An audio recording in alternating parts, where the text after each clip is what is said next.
Hey folks, David Frost, mystrategicforecast.com. Thanks for tuning in for another episode of Common Sense Market Analysis. What we have here is a daily chart of the ES contract, the E-mini. What a mess this is. So let's zoom in a little bit and see where we are. So I'm going to go to the hourly chart, and first let's discuss a little bit about what happened today in terms of support and resistance and what that means going forward.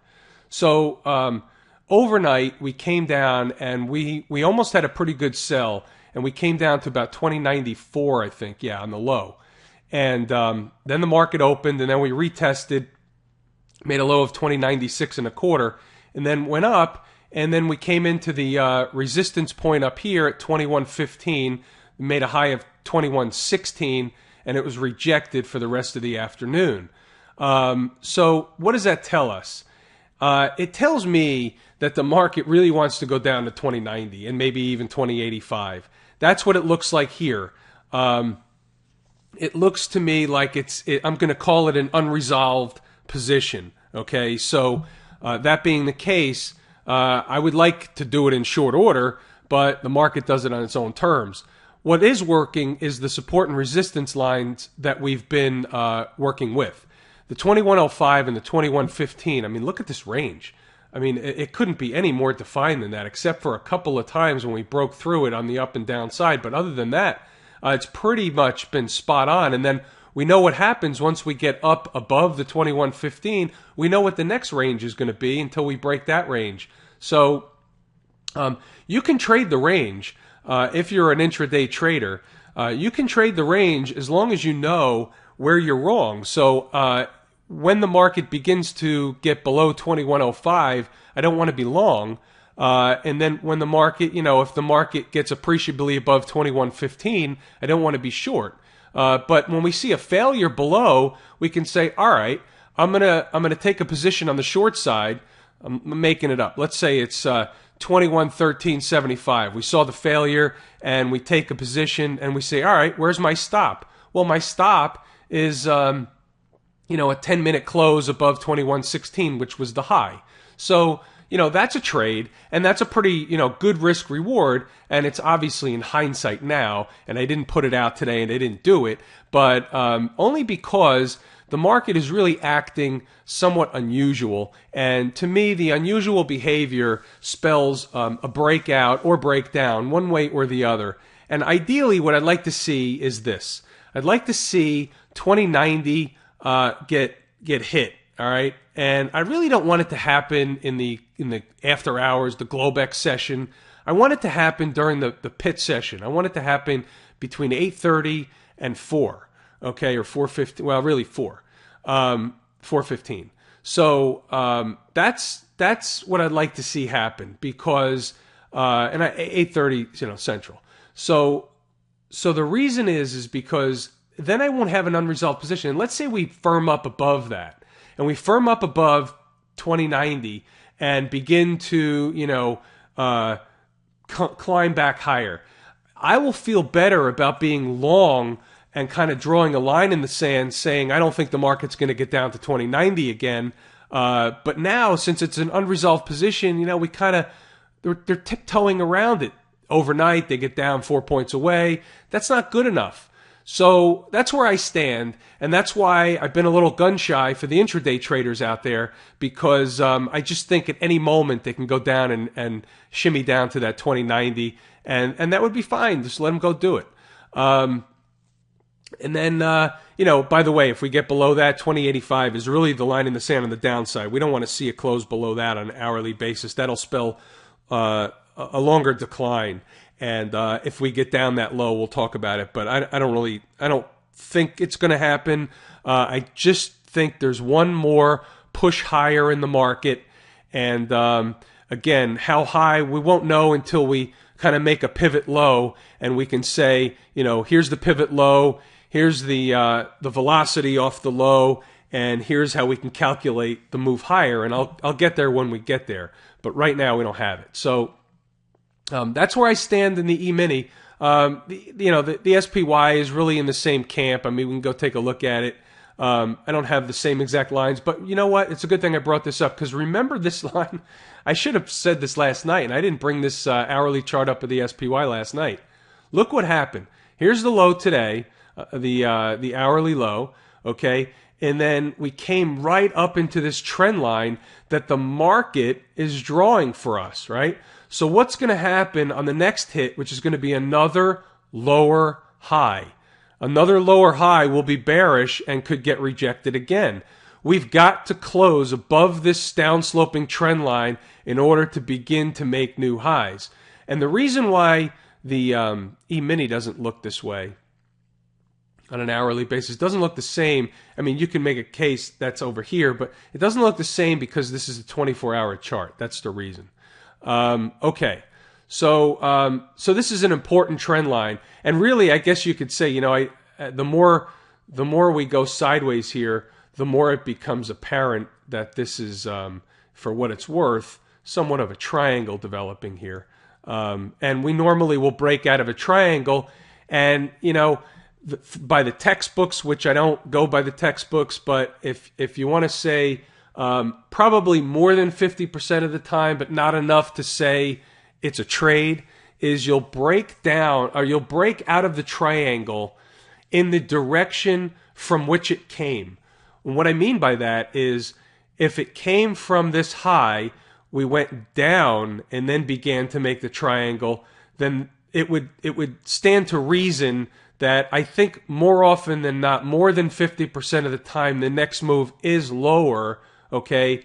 And on the SPY, you know, you're going to look for a support area in and around the 207.50 to 208, maybe 208 and a half neighborhood. It's really, I got to give it that, because the E-mini will overshoot by a couple of points, and that'll be an easy 20, 25 cents in the SPY. That's why I always give you range. So call it 208. 208 is a good number, and you can go 50 cents in either direction, maybe even to the double bottom at 207. But, you know, if that happens, you know, you could find support at 208 and a half out of this triangle. That would be the symmetrical move. But I don't know that that will happen. In other words, if it doesn't work the majority of the time, meaning more than like 75% of the time to me, then I don't really hold that much stock in it. I'm just telling you what other people think, I guess. Anyway, let's move on. And I want to go to the transports tonight, because the transports are into an important long-term level. And long-term, not extreme long-term, but weekly level. And, you know, I had somebody shoot me an email about a channel that the transports were breaking down from, and you know, that would be a channel this way here, and that could be true, but I tend to find that the Fibonacci retracements work more often than not, at least for me in my work, when I have other supporting information. And I don't use them alone, and I don't use any other indicator alone. I use them together, and when 2 or 3 or 4 things converge together and tell me that something is the likely scenario to take place, then it normally works out. And that's been my analysis for years and years and years. So it served me well. And well, you're into an exact 618 retrace right here, from this October low to this November high. And this is the 618 retrace down to this level here. And normally, you'll find support there. This was the 50% retrace. And now this is 618. So normally, you'll find support, and that's what I'm looking for and why we're in the transports trade. So I just wanted to make mention of that, because when you go down to a daily level, you can see how we pierced through it a little bit, and the 83.15 was an exact 618 retrace. You pierce through it, and now it's trying. It had a nice morning today and then sold off in the afternoon with the market. But we have to see some more follow through. We have to see, just like we talked about in the bond market, I think it was a week or two ago, I have to see a close above this high here from this day, which is 84.1838. And we didn't get that today. So that's not considered follow through in my book. So I've got to see some more follow through. It threatened it, it tried, but it didn't happen. So that's where I stand in the transports, just so you have my viewpoint. And the reason why I bring this up is because, as you know, the market is not going to rally. The major markets, the S&P, the NASDAQ, the Dow, they're not going to rally without the transports, without the financials, and without several other sectors, but certainly without the transport. It's not going to happen. So the reason I bring this up is, let's go back to, well, we don't have to. If you close below 83.15 or below the low here, which was 82.65 and change, then there's more trouble in the market for sure. So that's going to be a guide, just like we use the IWM as a guide sometimes. I'm going to use the transports as a guide. And there's another level in here that would act as support, and then you would have to go down to double bottom. And that's a ways away, so you don't want to be stuck in the way of that, whether it's in the major market or the transports, one or the other. It doesn't matter. If the transports are going to melt away, then the market's not going to be able to catch a rally higher. Okay. Let's go over to gold. Gold's a tricky little sucker, isn't it? So let's go to I'll start with the daily. So, yesterday we came very close to my line, and I said to you, well, I'm not convinced that we're not finished going up yet because we really didn't satisfy the upside. Just like I talked about with the E-mini, we didn't satisfy my downside target. And when that happens, I tend to err on the side of caution, thinking that it's probably going to take another run, whether it's up or down in the E-mini, up in gold. So here, it was trying today, but if you remember, I think it was maybe, I don't know if it was yesterday. It was probably yesterday, but I know at least once or twice I said that the 1194 would be an important close. And look where we closed. We closed at 1193, or 11. What was the close today? Let's see. Is this today's close? Yeah, the close today was 1193. So it's just it's having trouble, but I'm not convinced one way or the other. So there's nothing to do. I just if we got to close above 1194, I would probably tell you that I was in the bullish camp, that we were going to probably see these higher prices I'm looking for, but we didn't close above there, so it's a non-trade at the moment. Let's go to oil. So oil is working its way towards the top of the channel, or at least close to it. And let's talk a little bit about market symmetry. I like market symmetry. You know that by now. It doesn't work all the time, but it does tend to show up more often than most people want to realize. So here's just something I'm looking at, right? I don't know that this is going to happen, but remember from weeks ago I said that an upside target could be as high as 64, and we got to 62 that point, and then this last run we got to 60, and now we're above 60 again, and the question is, are we going to get to 64 this time? So how big is this candle here? The open was, we're going to round. We're going to call it 98.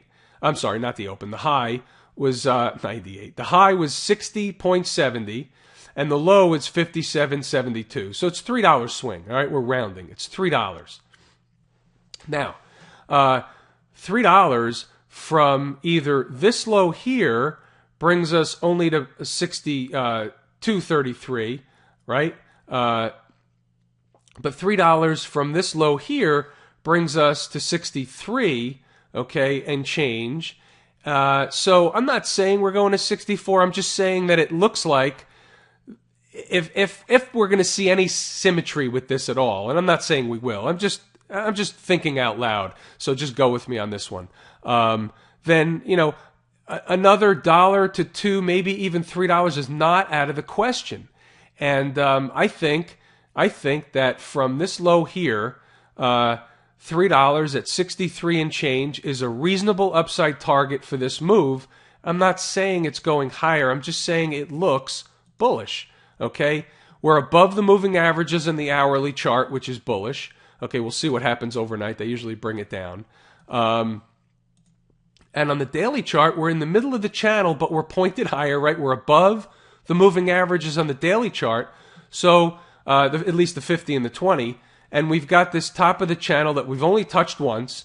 So I'm beginning to build a case that we're going to see higher prices in oil. The problem is it doesn't have the probabilities where I can say, you have a 75+% chance of it working out, so go ahead and buy it. I'm not saying that. What I'm saying is I think it's going higher, but I don't have the probabilities enough for at least me to take the trade. But those more aggressive traders could probably take the trade, and you would put your stop and a close below $60.09 on a daily close or hourly for that matter intraday. So that would be a reasonable reasonable trade setup. So there you go. Bond market crushed. Okay. So I'm going to show you. Remember, I drew this line in here, and I want to go over to the weekly chart for a second because I was skeptical of this low, and I want to show you why. Okay. Because before that, okay, let me go back. All right. So this is in May 15th, and this is May 22nd. All right. So here, May 15th, all right, in this area, we came down with within a shade of the low, and we didn't touch it, and we started higher, and then it failed, and we came down to the low. And the reason why I didn't take the trade, truth be told, is I didn't think it was going to hold because we came so close, and you usually don't want a trade when it comes into the same level for a second time, okay? And what I mean by that is like this one here, and the reason I bring that up is this one here, okay, is coming down again, and what I'm saying is the probabilities of it holding this low, I didn't think that the probabilities were like 75% that it would hold this low here because of this, so it's even less here in my mind, okay? So we'll see, but if this doesn't hold, then we're going to look down here at about 115.5. We'll have to see how it reacts. A lot of times, on a longer time frame, you can get a reaction off of a third hit of a trend line in the opposite direction. But this, not what I'm talking about. This only hit once. This almost hit, and it failed up here, and now we're coming down, and we've had, really 3 big solid down days. And we probably need to pause for a while. And this was probably a 75% retracement. I didn't do the math, but let's work it out. I probably should do it on an hourly chart. Yeah, I mean, it was a little bit more than a 75% retracement, and then that's where we ended up really closing the day pretty much on the 75% retracement, 119.44, and I don't know if this is exact, but it's within pennies, so that's close enough. So we blew through the 618 and stopped at the 7.5. And if this doesn't hold, we go down to double bottom and maybe beyond. But, after a day like today and a day like yesterday, we probably should maybe stall out and just catch its breath for a while. But that's the bond market. So what we're seeing here is higher yields. And the reason why I talk about the bond market, and I don't know how many of you trade the bond market. I do from time to time when I have a trade, right? It doesn't matter to me what the symbol is. I don't care what it is. But the point is that it does have an effect on the overall economy longer term. When we see higher rates, you're going to hear the talking heads make case for higher rates is going to be good for the economy, good for the banks and all this stuff. And in the short term, it's certainly good for the banks because their spread widens. So if they borrow money at a very low rate and they're able to lend money at a higher rate just because rates moved up, therefore you and I as the consumer pay a higher rate as rates move higher, their borrowing costs didn't change. That's the Fed funds rate. That's not what's moving higher. When this bond market, TLT, or the bond market itself, when this bond market moves lower, okay, the long-term rates are moving higher. The Fed fund rates at what JP Morgan, Chase, and Bank of America, and Wells Fargo, what they borrow money from the Fed at, doesn't change. But their spread changes. So if we can borrow, if we have to borrow at a higher rate now than we did a couple of weeks ago, or a couple of days ago for that matter, the bank gets to pocket that difference. So it's okay for banks in the short term, but when you view out longer term, when companies with less than stellar borrowing power, companies that are either low grade quality debt ratings or even junk status debt ratings, when those companies, okay, have to refinance debt that rolls over every 2, 5, 7, 3, 4 years, whatever it is, okay, and they're all normally short-term debt, okay, when they roll over and they have to borrow, and they were borrowing at 8% because they're junk, okay, and now they have to borrow at 11 or 12%, they're not going to be able to do it. Okay, so those stock prices are going to go down because they're not going to be able to refinance their debt. So if they're not going to be able to refinance their debt, they're probably not going to be able to repay the debt. And if they can't repay the debt, they're going to default.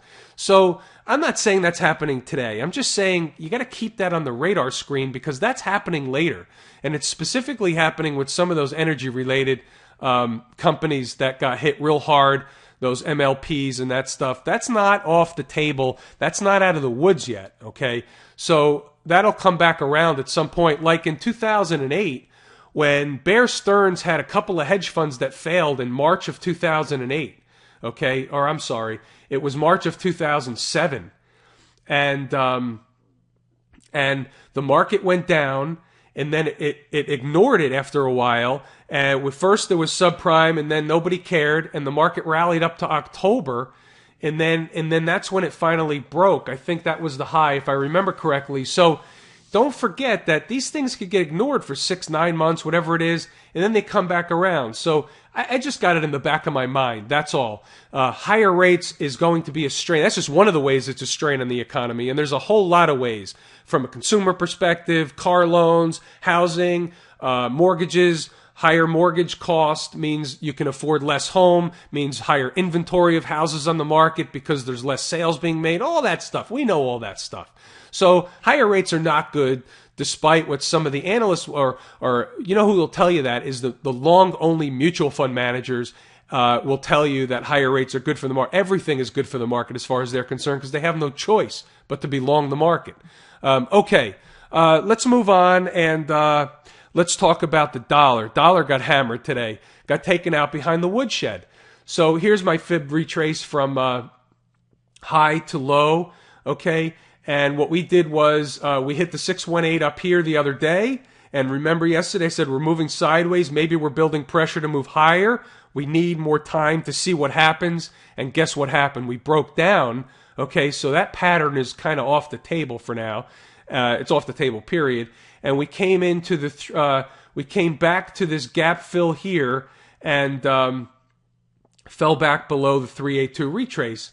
And to me, I was never convinced that there wasn't going to be lower prices again in the dollar. I didn't think the low was in over here. You know, I've said that a number of times.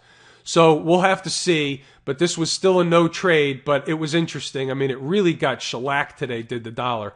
And I actually got a question today that I'll address, which was the relationship between the dollar and oil and whether it exists or not. And you know what? And here's the way I feel about it. It exists at times, and at times it doesn't. And when it does exist, I think what happens is more people pay attention to it because they discuss it in the media, and it just becomes in the forefront of our minds when there is the relationship ever present in the markets. And that being the case, more people tend to hop on a trade in one direction or the other, and it may exacerbate the relationship. And I do think that happens, but I do also treat each market independent of another. But as you know, I like to look at other markets for relationships for one reason or another, whether it's a divergence or anything of the nature. So, does it exist from time to time? Sure it does. Do we look at it? Yeah, we do. But I do think that markets do trade fully independent of each other. And that's really the way I look at them. I use those other things as secondary and tertiary type of indicators or analysis tools. Okay, so let's move on and let's look at natural gas. We had a request to cover natural gas, so I'm going to do that. And, on a short-term basis, daily basis, you probably found some support in here. This was about little more than a 7.5 retrace from here to here, and you may have found support for another few days of a bounce, but I wouldn't be looking for any more than a few days. I mean, on the high side, I really don't see you getting through the 50-period moving average right now, which is 2.8. But if you look at a longer-term basis, just kind of zoom out and see what you've got and see what the real trend is. And the trend is ugly. The trend is down. And really, until you can close above this, the high of this candle here at 293, you're out of business. And other than that, it's just a ping-pong trade that kind of looks like this. And if you can catch a low or catch a high, more power to you. But this is a very difficult market to trade in that it's been called the Widowmaker before, and you can use your imagination on why it's called the Widowmaker. Natural gas is a very, very volatile and difficult market to trade, and at least for me, in my honest opinion, it's just a very difficult market to forecast for me.